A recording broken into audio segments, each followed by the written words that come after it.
Ethiopia embraces a floating birr gamble for growth. In a bold move, Ethiopian Prime Minister Abiy Ahmed has ushered in a new era for the nation's currency. The birr, once tightly controlled by the government, is now free to fluctuate against global currencies. This decision, announced on July the 29th, 2024, marks a significant departure from decades of fixed exchange rates. The government argues that this move is crucial for unlocking Ethiopia's economic potential. By allowing the birr to find its market value, they hope to attract foreign investment and boost exports. A weaker birr, they believe, will make Ethiopian goods more competitive on the global stage. This policy shift is not without its risks. Devaluation can fuel inflation, eroding the purchasing power of ordinary citizens.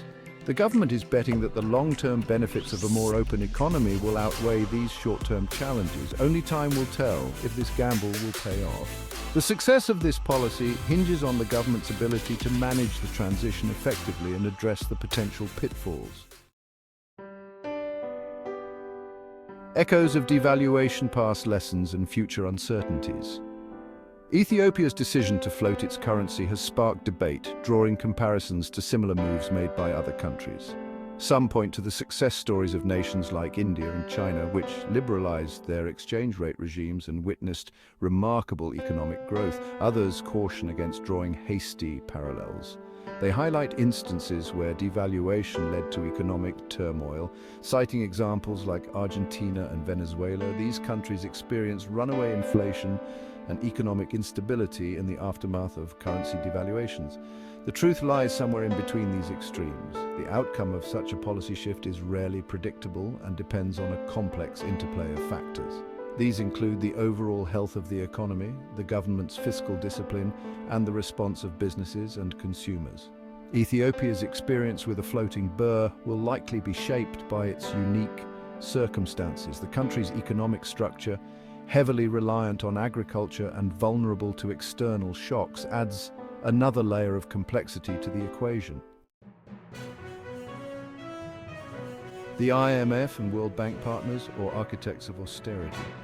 Ethiopia's decision to float the birr follows a $3.4 billion IMF loan agreement.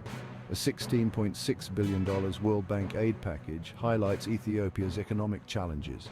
These institutions advocate for market-oriented reforms, including floating exchange rates. While beneficial long-term, these measures often have short-term costs. Structural adjustment programs typically involve austerity measures like spending cuts.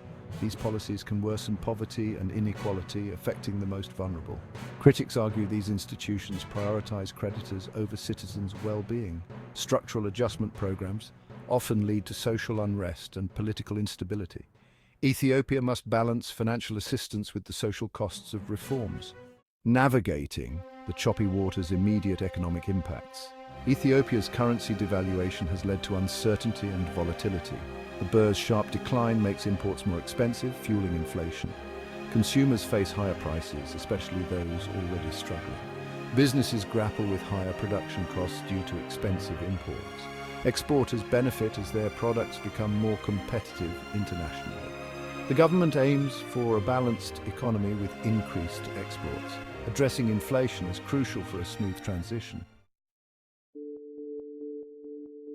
Devaluation in a fragile state presents unique challenges. Ethiopia, with its complex socio-economic landscape, faces additional hurdles. Political instability and regional conflicts can exacerbate the economic strain caused by devaluation. Social unrest might arise as people feel the pinch of rising prices and economic uncertainty. The government must navigate these turbulent waters with a steady hand, implementing policies that promote stability and foster confidence among its citizens. Strengthening institutions and ensuring transparent communication will be key to maintaining public trust and mitigating the risks associated with devaluation. Can prosperity outweigh the risks? This is the critical question facing Ethiopia. The potential benefits of currency devaluation are clear: increased exports, a more competitive economy, and reduced trade deficits. However, the path to prosperity is fraught with challenges. The government must balance short-term pain with long-term gain, ensuring that the most vulnerable populations are protected during the transition. By fostering an environment that encourages innovation, investment, and sustainable economic growth, Ethiopia can turn this challenging period into an opportunity for lasting prosperity. The road ahead is uncertain, but with careful planning and decisive action, the risks can be managed and the rewards reaped.